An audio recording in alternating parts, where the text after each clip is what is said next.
What if I told you that one of the most important parts of motherhood begins after birth?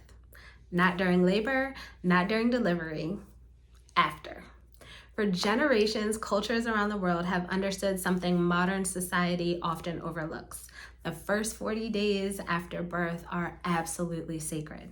They're not simply just a period for recovery, they're a window of deep, sacred healing. There's a window for bonding.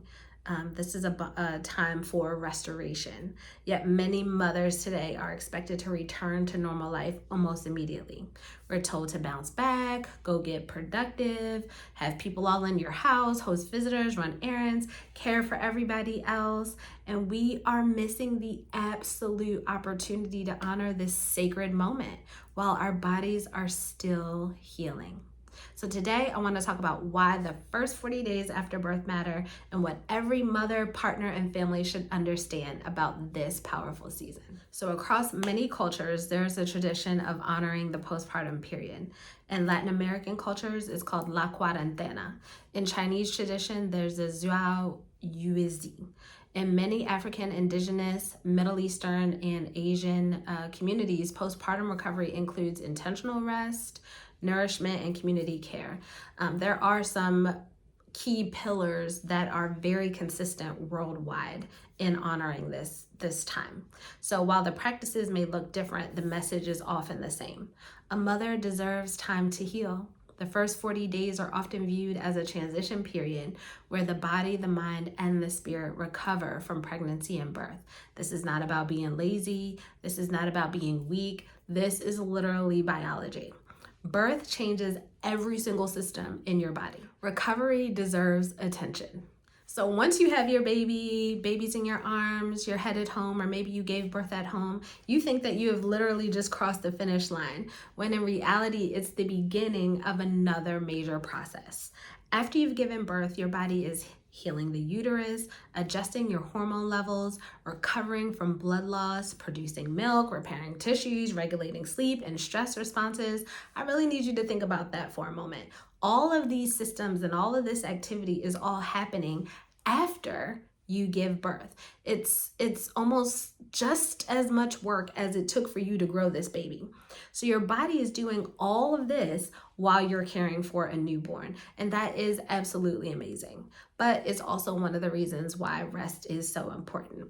So rest doesn't mean that you're not doing anything or that you're not being productive, but rest is a part of the healing process. So when mothers are supported during recovery, they often experience a better physical healing and emotional well-being. And that is something that we are all responsible for. So let's get real. You hear 3 trimesters, but guess what? Now everyone is referring to postpartum as the 4th trimester. And because language is important, it's really it is crucial that we start applying this language with clients, with people, with our family members, and as we're educating people. Because babies don't suddenly stop needing closeness after they're born. In fact, it's one of the things that can help babies establish super healthy, secure attachment. Being close, being on you, touching you, skin to skin for quite some time. And mothers don't stop suddenly needing care just because the baby is now born. So during these first few weeks, babies are adjusting to life outside of the womb. Mothers are adjusting to life with a newborn, and the entire family is trying to figure out and establish these new rhythms, right? So this period is less about perfection and it's more about connection. You need to have connection between the mother and the baby. You need connection between the partners and with community. This is all super important. So one of the challenges that many mothers are facing is unrealistic expectations. So somewhere along the way, we began celebrating independence more than support. It's all about the snapback. Oh my God, girl, you look so good. And then it's like mothers are left feeling the pressure to have people over the house, make sure their home is clean, get back to work as quickly as possible, resume all their normal responsibilities in the home, like the cooking and all the things that they used to do pregnant or even prior to being pregnant. But healing and performance are not the same thing. So historically, many communities protected postpartum mothers. They were literally sequestered off in a separate space. Meals were brought, household tasks were shared or delegated. Older women were there to give advice, offer wisdom, share their experiences. Care was expected, not earned. So imagine how different recovery could feel if every mother had permission to rest without guilt. Whether you're pregnant now or supporting somebody who is, here's a few ways that you can protect the first 40 days. Prioritize rest.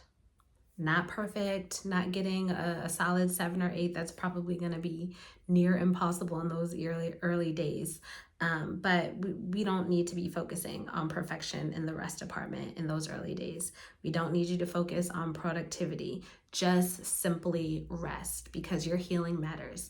I also want to include your mind, like close some of those tabs so that your actual body, your brain, your physical body, everything, your spirit can actually rest.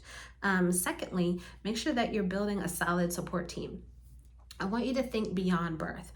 Who's going to help you with the meals? Who can help with the laundry, childcare, emotional support?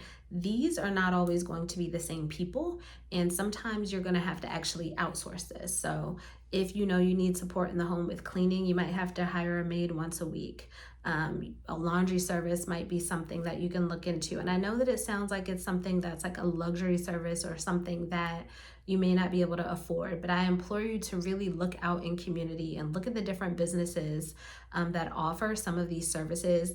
There are tons of affordable options, but overall, it's important that you begin to think about that. We have a lot of my clients, I recommend them creating meal trains. I think it's mealtrain.com, where people can sign up to drop off food at the house.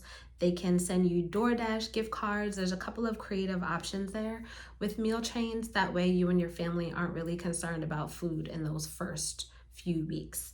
Recovery is absolutely easier when the support is planned before it's needed.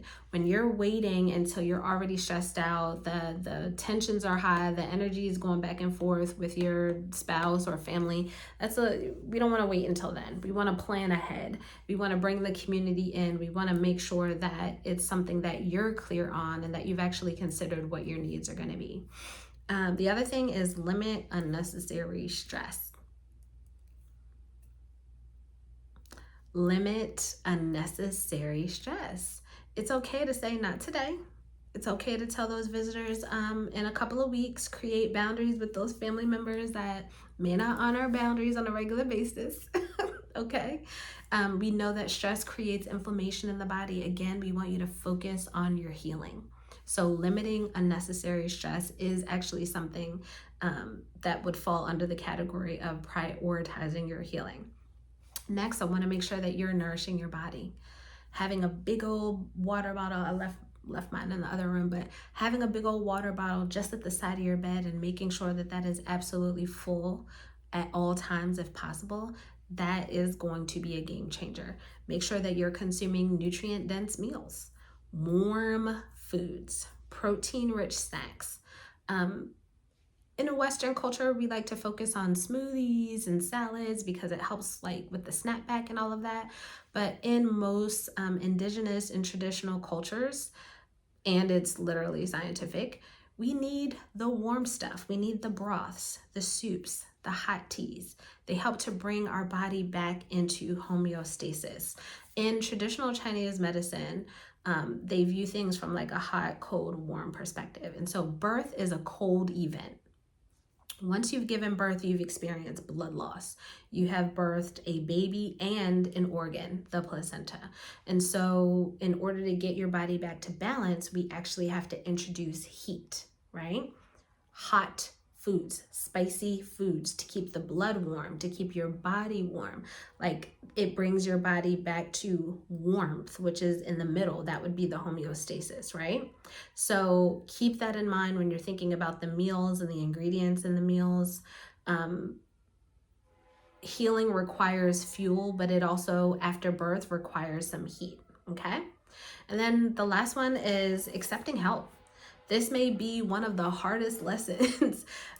You might be so used to being the helper and taking care of other people, but during your immediate postpartum season, it becomes an invitation to let other people care for you as well. The first 40 days after birth is not something to survive.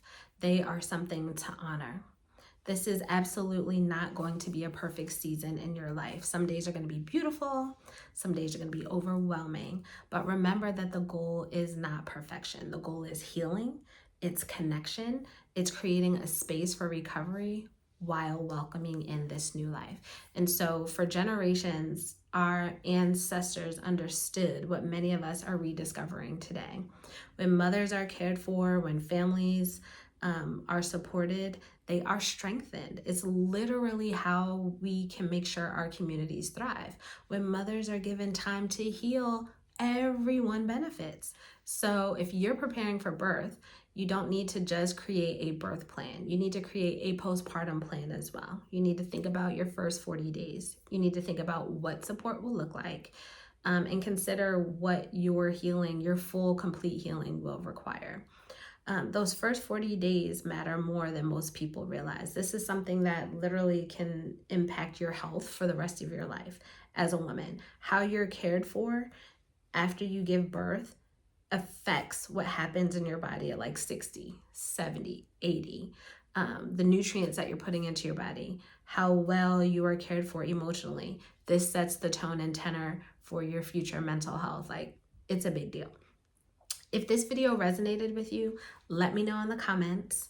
And then I'll ask this question: what support do you think every mother deserves during the first 40 days after birth? And if you're preparing for postpartum, download our free postpartum planning guide link below, and we'll see you in the next video. Bye.